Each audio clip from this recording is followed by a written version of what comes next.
Часто возникает вопрос, кому же легче взрослеть, мальчикам или девочкам? С одной стороны, мальчикам вроде бы легче.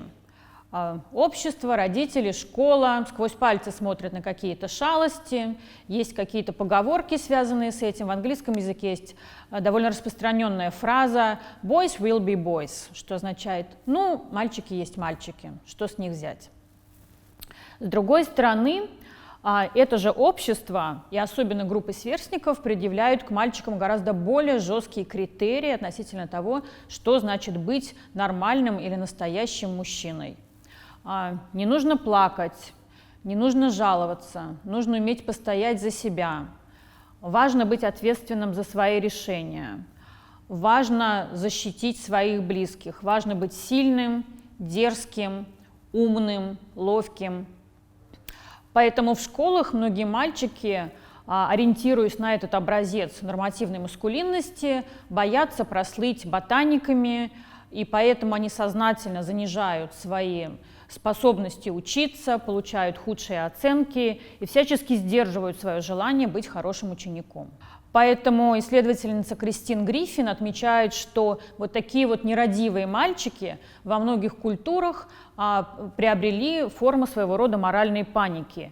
И сложилось новое представление о том, что мальчики всегда в школе учатся хуже, чем девочки, что они хулиганы, и что нужно каким-то образом вмешиваться и контролировать их поведение. Основное место, где происходит гендерная социализация мальчиков, это, конечно, школа.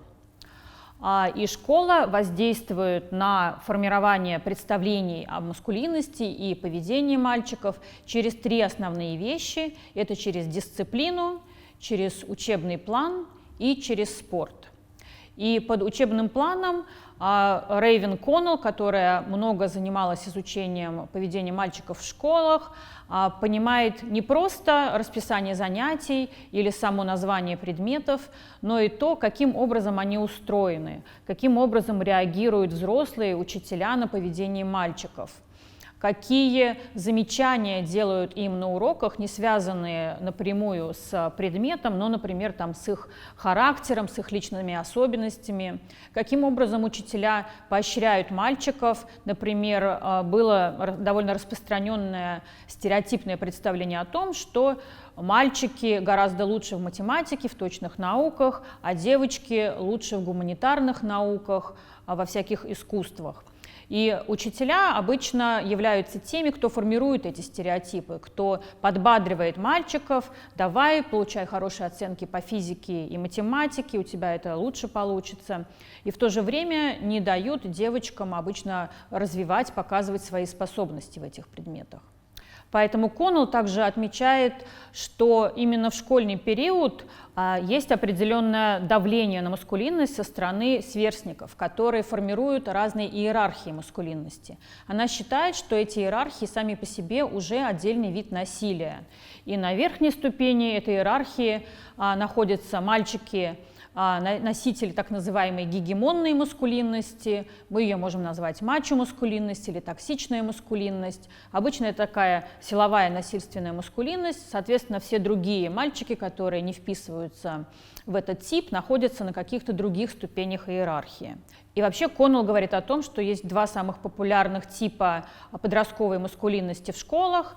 Первый тип – это такой успешный мальчик, заводила, задира, он пользуется успехом у девочек, он часто участвует в драках, он не очень любит учиться, но при этом он достаточно активный, иногда агрессивный. Второй тип – это успешные ученики, которые, наоборот, в гораздо большей степени инвестируют усилия и время в хорошие оценки. Они ориентированы затем на получение хорошего образования, хорошей работы, карьеры, но при этом в школе они не являются особо популярными. С окончанием школьного периода перед мальчиками встают новые задачи и новые вызовы. Как встроиться в рынок труда. И это требует усилий не только с точки зрения карьеры, но и также ставит новые вопросы к маскулинности.